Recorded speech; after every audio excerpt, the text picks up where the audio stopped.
3 years ago yesterday, I released my video playing an RPG for the first time. And when I released that video, I had just hit 3,000 subscribers. I actually put a Patreon video up that month celebrating that we hit 3,000 subscribers. And we broke 3,000 subscribers, which is huge. That's a big milestone. And we just flew right by it because it's not like 3,000. I'm already almost at 3,200. And it was a long road to get there. It took me 2 years plus of weekly uploads and many uploads before that. And I released the Playing an RPG for the first time, and that did really well on Reddit. And then I released the tailing missions from the NPC's perspective, and that did really well on Reddit. And that kind of double whammy finally just hoisted those videos and everything else I made into the algorithm.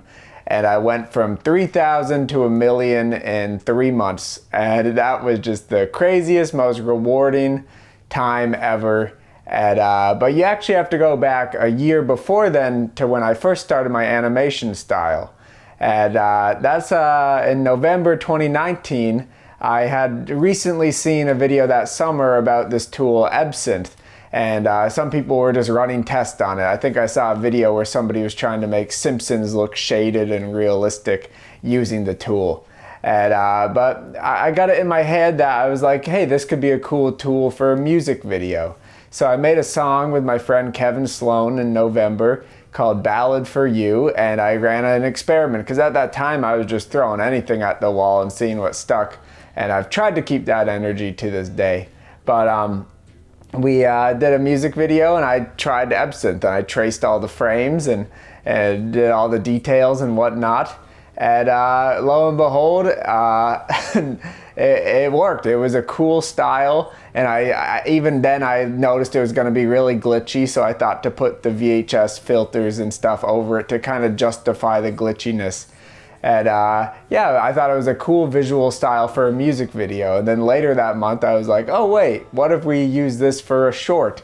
And I made Galactic Emperor with my friend Mason Carter, which was a super short 40-50 second skit about a Galactic Emperor who doesn't want to be a Galactic Emperor. And from there, for the next year, I made 5 more animations. I made the Bounty Hunter, Asteroid Belt, the Giant, and Scooby-Doo, and all 5 of those didn't get any attention. You know, I think maybe the Giant got like a couple thousand from a smaller subreddit, but all the others were sitting at a couple hundred views for the better part of a year.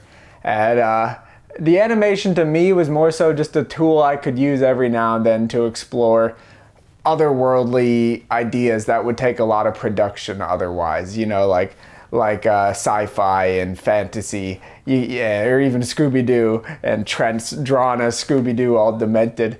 You know, it was just another tool in my belt for me. And but I never gave up on it because I wasn't doing it because I didn't think I had this awesome, crazy, unique thing. I thought it was really cool and it allowed me to animate, but I didn't know if it could even get attention. I was just using it as this tool. And then I made the RPG video, and it was my biggest, longest animation yet. I remember I was still tracing the frames on a keyboard and drawing the backgrounds on a mouse and keyboard, and which was crazy to think about. But that one took me about a week, and I remember I finished it one night and I showed my mom, because I was living with my mom in her trailer home at the time. And I remember her saying, "This is the one." And I think she had said that a couple times before. She's very sweet and believes in me. But she did say this is the one on the RPG one, and I was doubtful. I was like, even, you know, at that time, I was just creating to create, because I kind of felt like I made so much good stuff without getting attention that I was just felt a little doomed, and I was like, whatever. I'm just enjoying, happy to make it. And lo and behold, I posted it, and it did start to get attention, and suddenly these animations were something that people wanted from me. And I was very smart. I didn't only do animations, because I do consider myself an all-around filmmaker, and this animation tool is still just a tool to me that allows me to explore these worlds and characters that you would need big sets and costumes and makeup otherwise to explore. So it takes a lot of work, but it is more feasible than doing that, I suppose.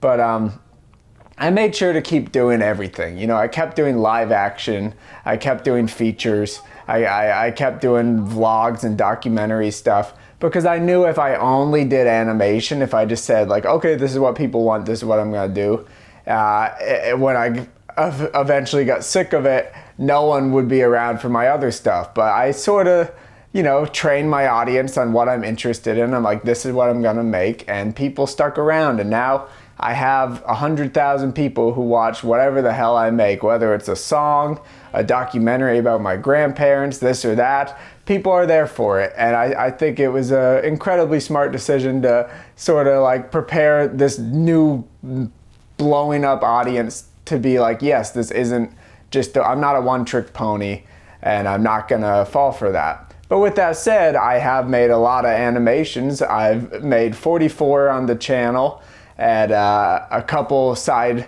projects for TV and stuff, but I have stumbled into being an animator one way or another.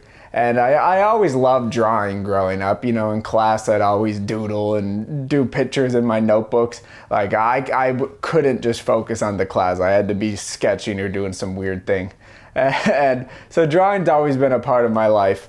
And it's never seemed to be something that I wanted to pursue as a career like filmmaking is, though. So it offered me this unique opportunity to use this other skill set that I just used to pass the time in school and bring it into this new sphere where I was creating and mixing film and drawing. And that was really fun. But once again, I didn't plan for it, so it was a fun surprise. And you know, I've lost many weeks, months of the last 3 years to animating. You know, I've drawn thousands and thousands of character frames, hundreds and hundreds of backgrounds. I'm very proud to draw all the backgrounds myself. I think it was the big RPG one, which was a very ambitious project. About 6 months after the first RPG one, and I did the whole trilogy, I finally decided to do this big 12-minute behemoth. And that took me like a month and a half just drawing myself. And from that point forward, I said, I'm not gonna trace, I just wanna make all the backgrounds from my imagination. So since then and forward, all the backgrounds have just been whatever my brain can come up with. And you know, the occasional reference if it's from a video game or something or a movie, but ultimately I'm still just like freehanding it on my tablet. And I am working on a tablet now. So that's an essential tool that has sped up my process tenfold. But yeah, I guess filmmaking is fun because it surprises you. I wear many hats. I like every aspect of filmmaking. I think I maybe to a fault of my own, there's sort of a sentiment that I don't like doing the animations. I do, they just take a lot of work, and I get frustrated how YouTube rewards them, but I don't think that's anyone's fault. I get that they're colorful and bright and different, so people are gonna gravitate towards them. But yeah, I love every aspect of filmmaking. It's just funny that I wound up doing this because I went to film school for film production, and live action is where my heart is and where all my experience is. And you know, there was an animation program at my school that I wasn't in, and but lo and behold, I've done animations that have been seen by millions and millions of people, and that's a funny place to wind up.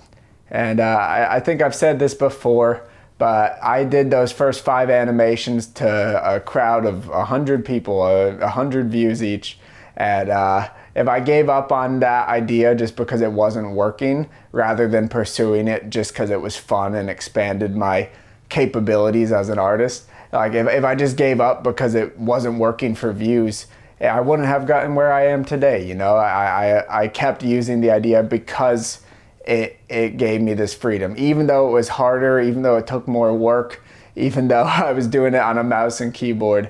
I kept at animating whenever I had an idea that worked, and I kept getting more ambitious. And even to this day, I'm just pushing the fidelity of the tool. You know, Absinthe hasn't changed in the last 3 years. It's still the beta version. I think they have a more proper version eventually releasing, but it hasn't changed. But I'm doing more movement in my animations this year. I'm doing more ambitious animations. I did one that performed a little less. That was my best animation ever. Me and Alex animated Lords of the Fallen from the NPC's perspective, which is like a 14-minute behemoth that I'm really proud of, and I'm sure people will trickle in and check it out over time. But that had 70 hand-drawn backgrounds and God knows almost 1,000 character frames just in one video, so it's pretty crazy. It's been fun to push it. I'm somebody who's always going to push myself artistically, so I have a hard time just making a short 40-second Galactic Emperor one. But I was happy to get a video out yesterday on the 3-year anniversary. I did the Royal News, which was supposed to be a short one. I was trying to conceptualize a short one, but it still wound up being 2.5 minutes. So it took 2 days for me and Alex, which was pretty fast. But it's been nice having Alex help me and be able to help and support a friend and just create together and spend a long night on a Discord call laughing while we work together. So that's been really nice. I love you, Alex. And yeah, I feel like I've been talking in circles. My nose is running. I just wiped some boogers. So I think that's the end of the video. And thanks for watching, guys. Thanks for watching for all these years. I hope you've enjoyed all the animations. They've been a lot of fun to make.